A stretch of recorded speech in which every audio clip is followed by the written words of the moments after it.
Jammu Kashmir Ladakh high court ने forest की ज़मीनों के ऊपर जो नाजायज़ कब्जे हैं उन नाजायज़ कब्जों को लेकर एक इम्पॉर्टेंट ऑर्डर दिया है। मामला है बेसिकली सेव एनजीओ का, save NGO versus state and others का मामला। इस मामले में जब सुनवाई हुई, सुनवाई के दौरान बात आई फॉरेस्ट की ज़मीनों के ऊपर एनक्रोचमेंट को लेकर, और इसी एनक्रोचमेंट को लेकर सीएम नंबर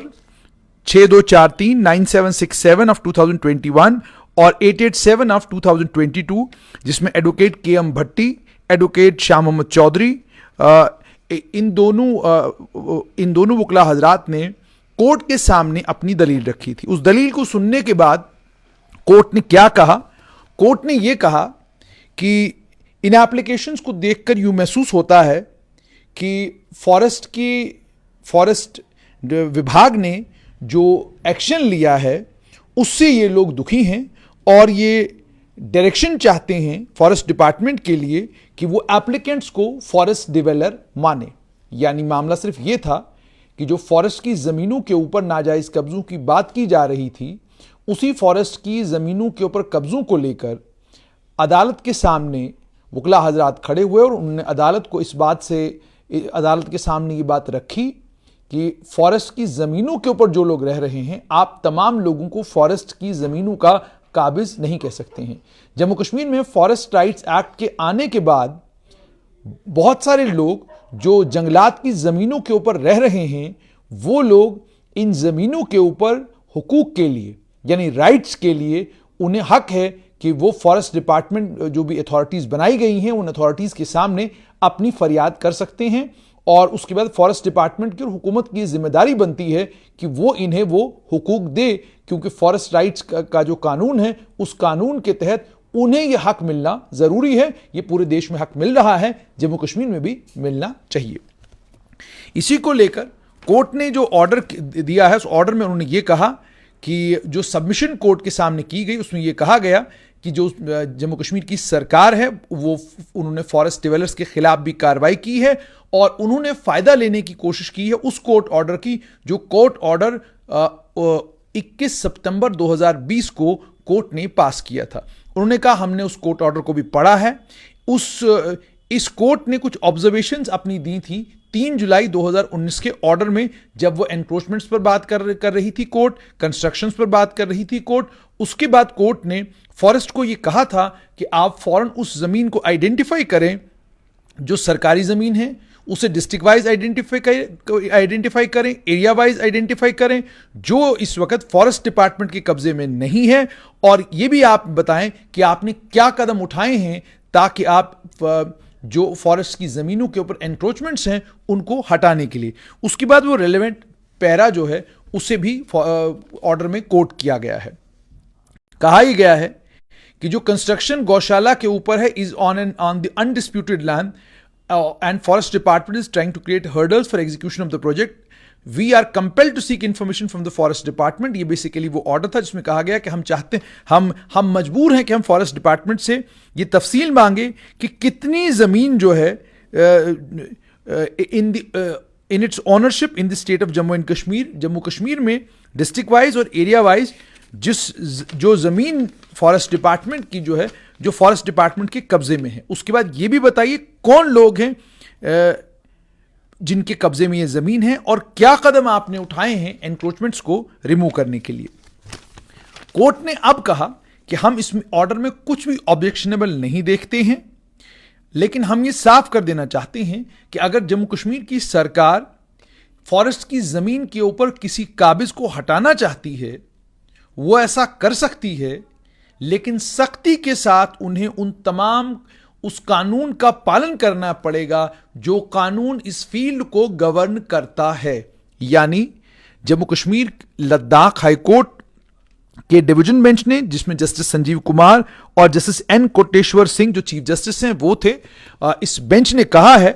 कि हम इसमें कुछ भी ऑब्जेक्शनेबल नहीं देखते जो ऑर्डर ऑलरेडी हाई कोर्ट ने पास किया है, लेकिन हम ये जम्मू कश्मीर की सरकार को बता देना चाहते हैं, अथॉरिटीज़ को बता देना चाहते हैं कि जब आप अवैध कब्जाधारियों के ऊपर कार्रवाई करें, आप इस बात का ख्याल रखें कि आप कानून का सख्ती के साथ पालन करेंगे, जो कानून इस फील्ड को, यानी जो कानून फॉरेस्ट डिपार्टमेंट को या फॉरेस्ट की जमीनों के ऊपर जो कानून लागू है। यानी इस तरफ इशारा है कि आपने फॉरेस्ट राइट्स एक्ट का पूरा ख्याल रखना है जिस वक्त आप फॉरेस्ट की जमीन के ऊपर जिनको आप काबिज कह रहे हैं, जब आप उनको इन जमीनों से हटाना शुरू कर दें। इस सिलसिले में उसके बाद उन्होंने एप्लीकेंट्स को लेकर भी कहा, जो एप्लीकेंट्स थे इस मामले में, उन्हें यह कहा कि अगर आपकी कोई इंडिविजुअल ग्रीवेंस है, कि यानी आपका कोई अपना मामला है, यानी आपका कोई इंडिविजुअल मामला है, और अगर आप महसूस करते हैं कि आपको हटाया जा सकता है बिना कानूनी प्रक्रिया के, क्योंकि आप कहते हैं कि आप फॉरेस्ट डिवेलर हैं, आप फॉरेस्ट की जो जमीन है उसी के ऊपर रह रहे हैं और उस फॉरेस्ट की जमीन के ऊपर रहते हुए उसी पर आपका गुजर बसर है, तो आपको कॉम्पिटेंट फोरम के पास जाना होगा ताकि आपकी ग्रीवेंस का, आपकी परेशानी का अजाला हो सके। इन ऑब्जर्वेशंस के साथ एप्लीकेशन को क्लोज कर दिया गया। इसमें chief justice N Koteshwar Singh थे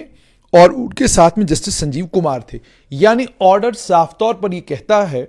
एक तरफ तो इसमें यह समझा जाए कि फॉरेस्ट की जमीनों के ऊपर भी जो कब्जे हैं उनको लेकर कोर्ट ने यह नहीं कहा है कि आप जो लोग काबिज हैं उनके खिलाफ कार्रवाई नहीं कर सकते हैं। जो लोग काबिज हैं उनके खिलाफ आप कार्रवाई करें, लेकिन इस बात का ख्याल रखें कि जब आप कार्रवाई करना शुरू करें तो सख्ती के साथ आप उस कानून का पालन करेंगे जो कानून इस फील्ड को गवर्न करता है। यानी फॉरेस्ट राइट्स एक्ट की यहां पर बात की गई है। मगर हाईकोर्ट ने कहीं पर भी जम्मू कश्मीर की सरकार को जो जंगलात की जमीनों के ऊपर कब्जे हैं उन कब्जों को हटाने से रोका नहीं है। और जो तफसीलात जम्मू कश्मीर की सरकार ने कोर्ट के आदेश के बाद